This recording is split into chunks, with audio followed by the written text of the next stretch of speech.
Hello everyone. For week 5, and the changes I would make to an agency would be to the Department of Motor Vehicles, everyone's favorite government agency.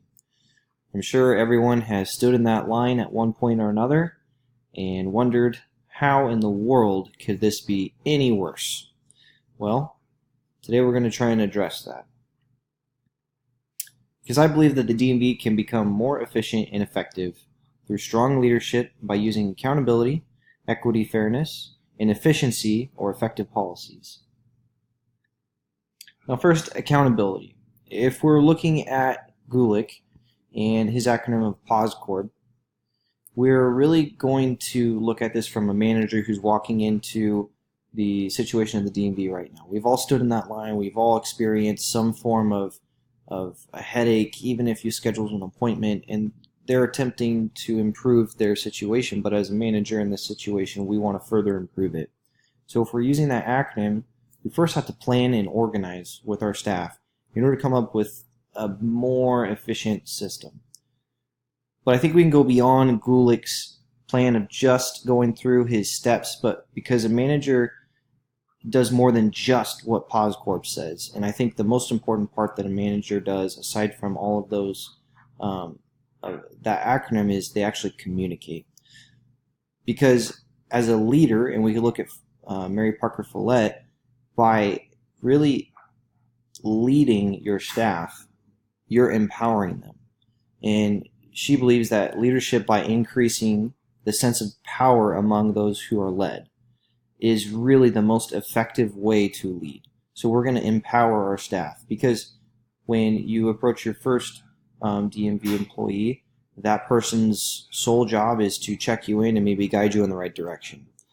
So then the next employee that you interact with, their job is to maybe do it a little bit further. They're really following a assembly line kind of format. But if we were to maybe empower those employees to maybe have more tools in order to streamline the process, it might improve everyone's workflow. Because the employees that work there, they're there 24/7. They know how stuff works. They probably, because they sit there and they interact with people all day, they probably know of far more efficient ways to accomplish the goal of renewing your driver's license than maybe the current plan is. But really, why would they do that? Because right now, the system is, okay, my job is A. What we really need to do is find out how we can instill ownership in these employees and motivate them, like Follett says is the most efficient way to do it. So what we need to do is look at equity and fairness. Because first, we got to be fair and equitable. Since they established the Pendleton Act, government workers are now hired upon merit instead of just your affiliation. So as it stands, we're hiring people and we're promoting them should be based on their work performance, their capabilities, their certification, their education. So we have qualified individuals in these positions, but how can we streamline the process using good people? So first we got to be fair and equitable, and we got to look at how our employees are motivated. So we're looking at Maslow's hierarchy of needs. As long as we provide for their basic needs, then we can start to motivate them. But if we don't provide for those first, there's no way we can get them to that highest level, the highest tier of motivation. So first job of the manager, aside from planning and all that, is to provide for their needs. And then we're going to start leading them.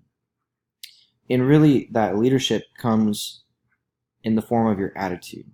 So we're either going to choose one of two paths as a leader. We're either going to look at our employees as autonomous, highly trained, very effective employees that I can give them a task and I don't even have to come back and ask them if it's done, because I know it's going to get done and they're going to come back and probably exceed my expectations. Or I could have the attitude of, well, all my employees are C students, for lack of a better term, so I have to stand over them and ensure that I hold their hand through the whole process because I want it done my way and no other way, and that's the best way to manage, because otherwise I'm going to be disappointed because it's not the way I wanted it. So where I work in the fire station, we use the term micromanaging, and that is a very bad word. If you're a manager that micromanages, No one wants to bid your station. No one wants to work with you because we're all trained to a basic level. But for some reason, the micromanager doesn't believe that we were trained that way. So it's our job as leaders and managers in public service and in public administration now to not be the micromanager, to have a little bit of faith in your employees. But how can you do that? How are we going to know that our employees are those A-plus employees that I can just give them a task and they can go complete it? Well, the best way is through training. So as a leader, our job is to prepare the employee for the task before the game. So training, bulletins, really being able to ensure that your employees can understand your expectations ahead of time will eliminate the feeling of, well, that wasn't done the way that I wanted it.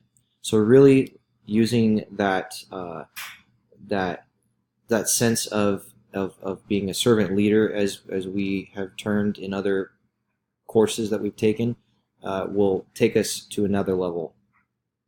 And it really is going to improve the efficiency and the effectiveness of our workforce.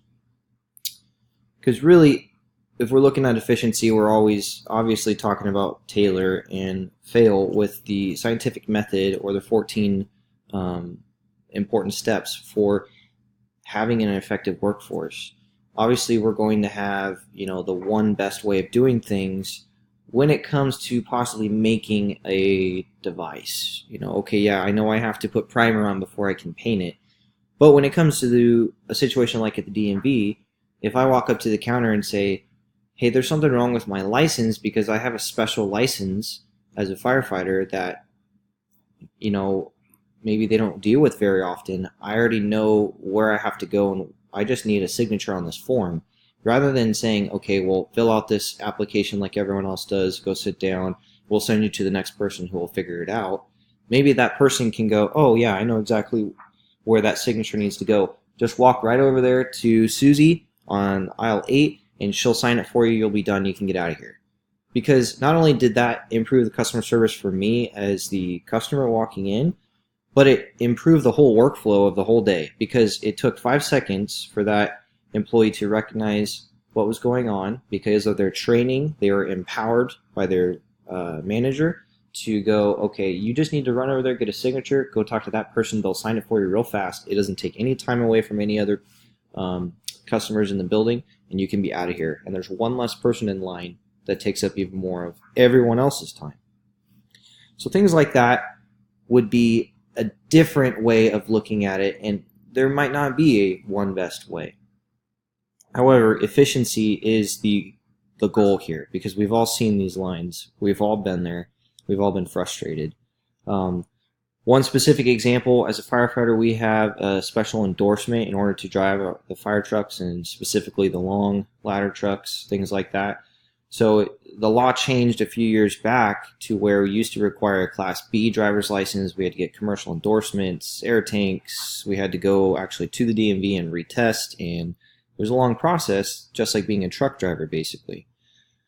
Well, that's still important, but now they changed the law, so it's more of an endorsement thing, and your department handles it. So I go into the DMV to have my license changed. It's actually, I was downgrading from a B to a C with an endorsement, and I sat there for probably 3 hours and talked to 6 people who all said a different thing. They didn't know, they've never heard of it, they had to call a supervisor who didn't know, and just the efficiency of the whole process was very low when I had the printout from the website of what I needed to do. So really the goal in this whole thing is to use those features from public administration that we've learned, really being a servant leader and really leading by example and empowering our employees, like what Follett really pushes, in order to maybe look at that paper that I had and say, oh, well, this is from our website. Oh, okay, I just need to go on that portion of the website, read it. Okay, cool, I got it. Yep, sign here, do this, boom, we're done. And it improves everyone else's workflow. So, in conclusion, really leadership by increasing the sense of power among those who are led is is the key, I believe, to having an effective workplace. And are we either going to be the managers who expect everyone to be a substandard employee and I have to stand over them and hold their hand and micromanage them? Or am I going to be the leader who takes the extra time to maybe train my employees ahead of time, understand their weaknesses and their strengths, and when it comes game time, I use those to their advantage and our advantage in order to accomplish the task, and I don't have to worry about it. I don't have to sit there and micromanage them. I know that they know how to do it, so they're going to do it. And really, that is the goal, and I think that's what would improve the workflow at the DMV if I were to come in and make the changes as a new manager.